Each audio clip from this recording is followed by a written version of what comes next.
This is the key assignment for CCHE 580, the Community College, by Elizabeth Gush. In Module 1, we learned about the history and demographics of community colleges. They originated in the U.S. in the mid-19th century and were referred to as junior colleges. To the elites, top performers could be chosen for research positions in higher academia. For the remaining students, education typically terminated at the end of the second year, and students went on to go to work or raise a family. Education became increasingly sought after by lower and middle classes early in the 20th century. Displaced workers during the Depression era enrolled to train for different occupations, and with the availability of GI Bill funds, many returning World War II vets went to school before transitioning to civilian jobs. The demand for education continued in succeeding generations, spurred on by previous generations who continued to see the value of a college education as a means of upward socioeconomic mobility and economic security for their children. By the 1970s, the composition of U.S. community college students expanded to include increasing numbers of women, adult learners, and minorities. Today's community colleges are multifaceted, and they meet many diverse needs in their communities. They provide transferable general education coursework for a fraction of the cost of typical four-year colleges and universities. They also provide a wide range of occupational and vocational workforce training programs that prepare students for high-demand entry-level workforce positions within their communities. Through placement, critical thinking, literacy, and other programs, community colleges help incoming students identify areas needing improvement so that they can be successful in college, and then they work with these students to build proficiency in these areas. Community colleges also assist students with GED completion and English literacy, removing additional barriers to career and academic progression. According to the AACC, 57% of today's community college students are under the age of 22, 35% are between the ages of 22 and 39, 43% are white, 28% are Hispanic, and 12% are Black. 66% of students attend community college part-time, 34% full-time, 58% are female and 42% male, and 32% are first-generation college students.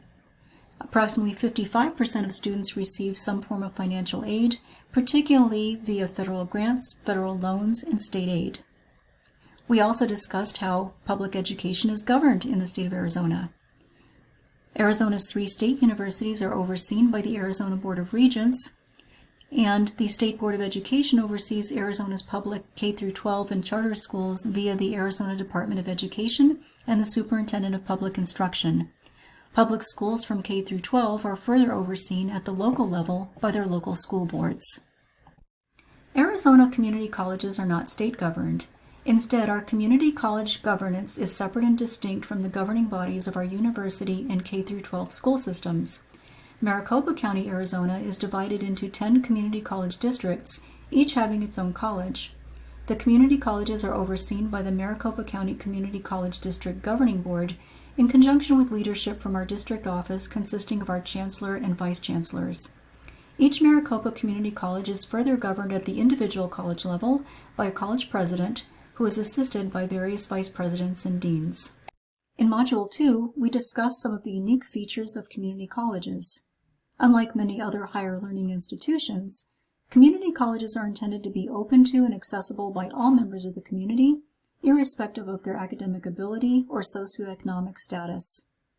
By offering a variety of cultural and performing arts, athletics, and community events, they serve as a social and cultural hub, bringing community members together and enhancing their sense of community and community pride.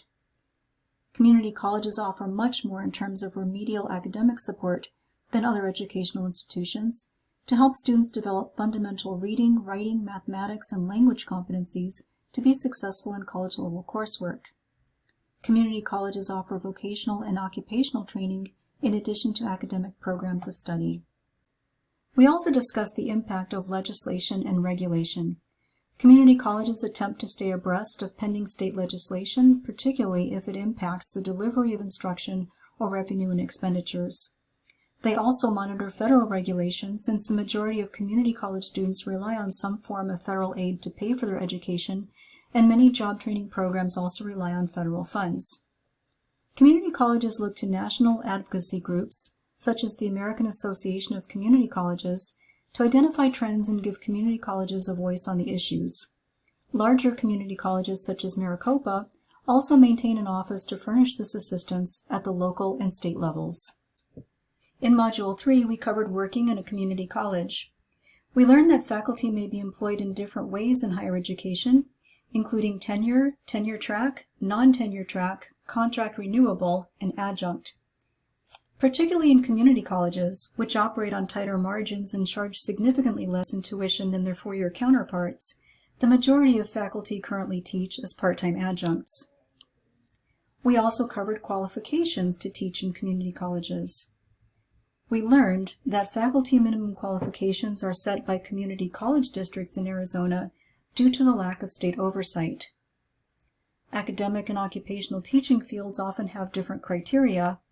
Academic programs may require faculty to have a master's degree or higher in the teaching field, while a bachelor's degree plus 3 years of relevant work experience may only be required for occupational instructors.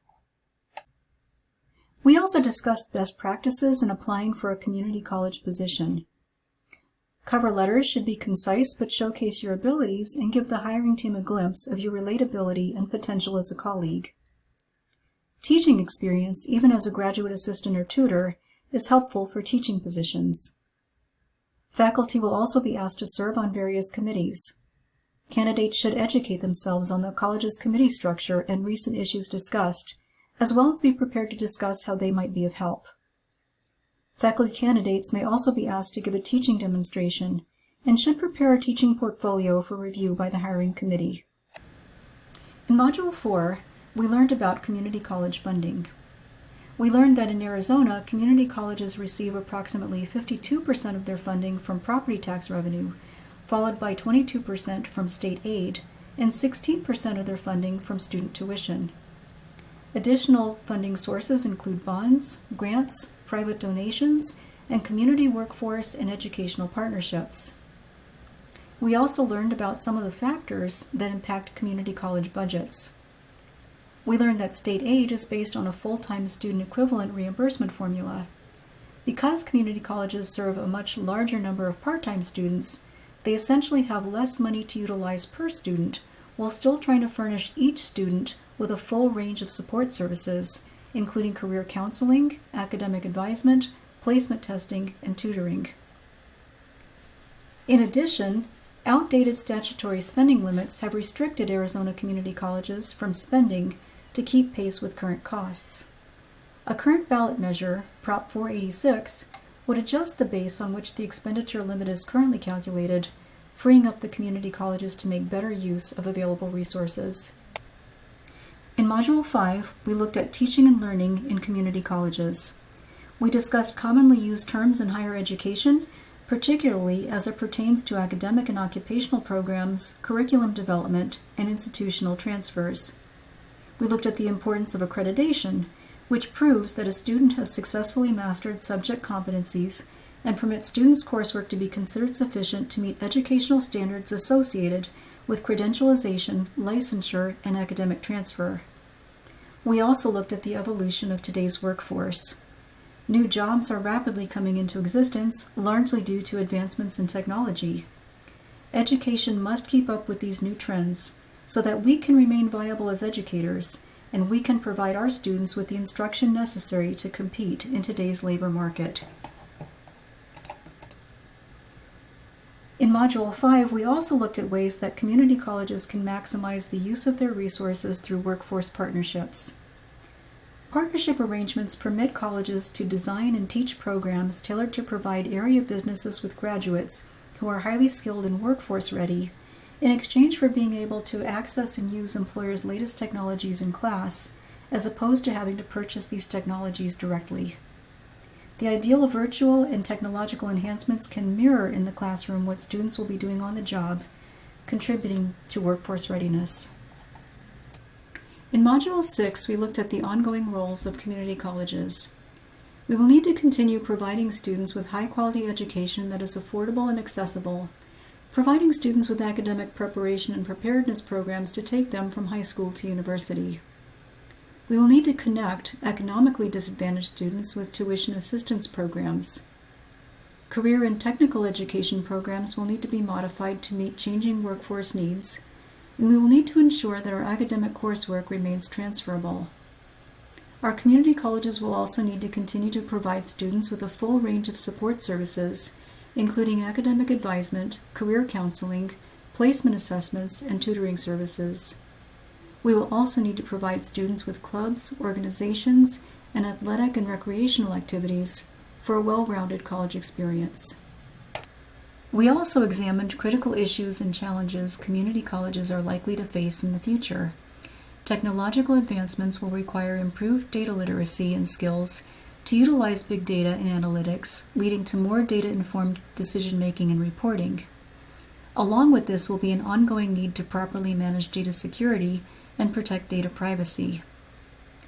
Community colleges will need to develop new leaders from within the ranks to fill vacancies as people retire and move between positions. We believe community colleges will continue to serve significantly higher numbers of economically disadvantaged students and students with educational deficiencies, creating pathways for them to be successful in higher education. Community colleges overall will need to remain nimble on changing technologies and workforce trends, adaptable to the design and delivery of program content, and resilient and resourceful with respect to economic challenges.